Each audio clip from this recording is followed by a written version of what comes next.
Bueno, vamos de a poco, llegando a las 9 de la mañana, arrancamos a las 8, vamos hasta las 10. Esta es la radio pública de la ciudad y ya sumamos a Thaís Gadea Lara. Muy buen día, Thaís, ¿cómo estás? Buen día, chicos, ¿cómo están? Bien, muy entusiasmados con los contenidos de hoy y también con ganas de escucharte, porque me parece que lo que vas a hablar ahora engloba de algún modo todas estas acciones que de modo separado intentan organizaciones y personas desarrollar y que en los objetivos de desarrollo sostenible, en el acuerdo de París, hay un contorno que podría de algún modo justamente absorber todo esto si es que logramos atender las premisas de estos objetivos y llevarlos adelante e ir hacia adelante. Se ha producido hace muy poco una evaluación sobre cómo van esas metas y bueno, la idea es hablar de eso hoy, Thaís, ¿no? Sí, así es, que si les hago la pregunta de cómo creen que vamos y venimos avanzando o no en la implementación de la Agenda 2030 ODS, ¿qué les parece a ustedes?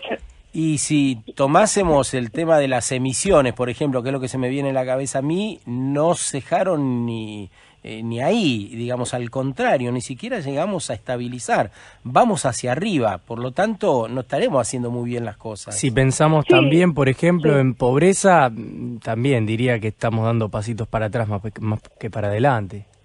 Sí, a ver, hay algunos pequeños avances en algunos de los ODS, pero en líneas generales todavía no se está al ritmo, ¿no? Que lo requieren justamente las diferentes problemáticas. Antes de adentrarnos en lo que se dijo en este último informe de Naciones Unidas, estaría bueno recordar a los oyentes qué es cuando hablamos de ODS, ¿no?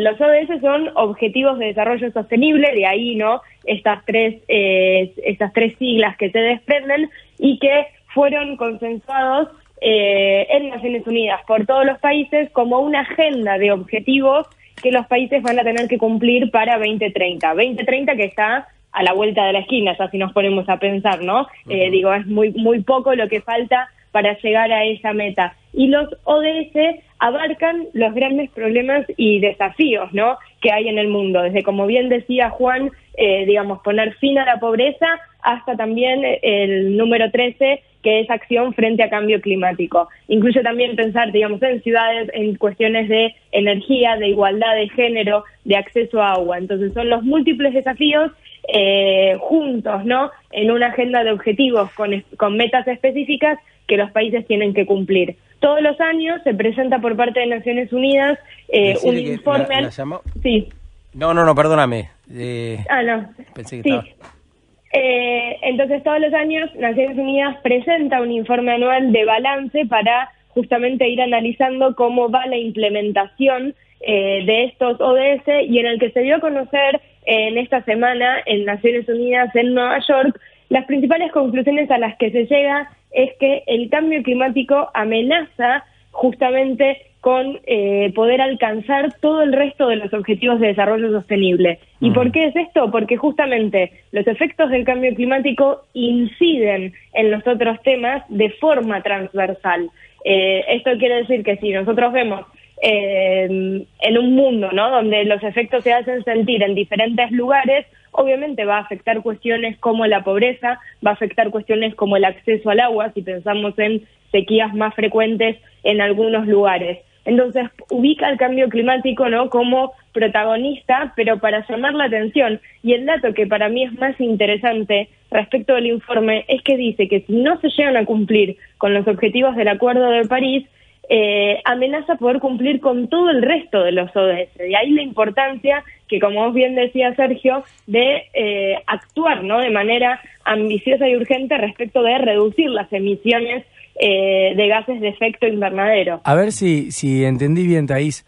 Si nosotros todavía no podemos cumplir con las metas propuestas en el Acuerdo de París, ¿eso indica que tampoco estaríamos llegando a los objetivos de desarrollo sostenible?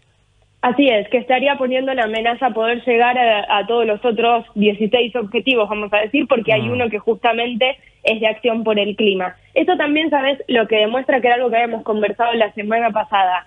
que el cambio climático no es solo una cuestión de que la tienen que tratar los ministerios o las secretarías de ambiente, sino que es transversal a toda la política. Y como bien decía Sergio al principio del programa, en un año electoral, vos fijate, estamos muy pendientes de cuáles van a ser las propuestas en economía, en cuánto va a estar el dólar, y no se está mirando, ¿no?, a la cuestión del cambio climático respecto de manera transversal a las diferentes políticas, ya sea a nivel de cómo combatir la pobreza, de cuáles van a ser los sectores más vulnerables, de cómo va a ser la política energética elegida por la nueva persona que esté representando al país. Entonces, me parece que esto es también lo que se puede desprender de este informe, de la importancia que tiene el cambio climático en todos los aspectos y en todos los problemas que se presentan. Claro, y empezar a repasar dónde no estamos cumpliendo. Evidentemente, las energías renovables y los porcentajes que necesitamos alcanzar, todavía, aunque se están haciendo cosas, no nos dan ese número al cual nos comprometimos, ¿no? Estamos lejos. Vos sabés que cuando esta semana miré en el sitio online de Camesa, que uno puede ver cuánto es el porcentaje de energía que produce en Argentina de fuentes renovables, no llegamos todavía al 5%. Claro. ¿Sí? O sea, estamos muy lejos y para 2025 teóricamente tenemos que llegar a un 20%, cuando somos un país que tiene mucho potencial. Y así como acá tenemos todavía, ¿no?, que se lo ve a vaca muerta como el futuro energético, ¿no?, según los representantes actuales y algunos también de los candidatos. En Europa, por ejemplo, está todavía muchos países que tienen plantas de carbón. Entonces, ahí van a ser los grandes desafíos, que de hecho una de las cuestiones que marcó el secretario general de Naciones Unidas es esto de no abrir más plantas de carbón para 2020 y dejar de subsidiar a la industria de los combustibles fósiles, porque si se la sigue apoyando económicamente, ¿de qué estamos hablando, no? De pasar a una transición energética, se debería estar apoyando proyectos como el que vos mencionaste del vehículo, ¿no? De pensar en otro tipo de movilidad. Thaís, algo que tienen también estos objetivos de desarrollo es que parte de estos objetivos medio que también serían acciones para el proceso, o sea, acciones para el camino para poder cumplirlos y llegar. Porque pienso, por ejemplo, en el objetivo 16 y en el objetivo 17, ¿no? Paz, justicia e instituciones sólidas. Alianzas para lograr los objetivos, dice el 17. Ahora, estos dos, por ejemplo, está bien, es algo que hay que lograr, pero es algo que hay que empezar a implementar ya, porque si uno no implementa por ejemplo, la paz, la justicia, instituciones sólidas, o si no genera alianzas, ¿cómo vamos a hacer para que el mundo finalice con la pobreza, finalice con el hambre, traiga salud y bienestar, educación, igualdad de género, bueno, y todos estos objetivos que son tan necesarios como ambiciosos? Sí, obvio que son súper ambiciosos y más pensar si tenemos que llegar a cumplirlos para 2030, y están interconectados. Ahora vos fíjate, el tema de alcanzar la paz. Ya el año pasado, recuerdo en su presentación en la COP, Al Gore hizo el vínculo, digamos, entre cambio climático y muchos conflictos armados que luego se desatan, en donde una de las causas tiene ahí una cuestión, digamos, y un motivo ambiental. Y si no, pensemos también en refugiados, que todavía el concepto de refugiado no considera digamos, al clima como una causa, pero en donde ya hay personas que se ven forzadas a tener que dejar sus territorios por cuestiones climáticas. Entonces, vos ahí fíjate cómo todo se va interconectando y tiene ahí el cambio climático como protagonista, y creo que lo que hace falta es un poco, o sea, de ver ese protagonismo también a la hora de tomar decisiones políticas. Te propongo repasar un poquito, Thaís, el caso de Noruega, que se ha comprometido a prohibir directamente los autos en el centro de la capital para fines de este año y dejar de vender autos con gasolina o diésel para el 2025.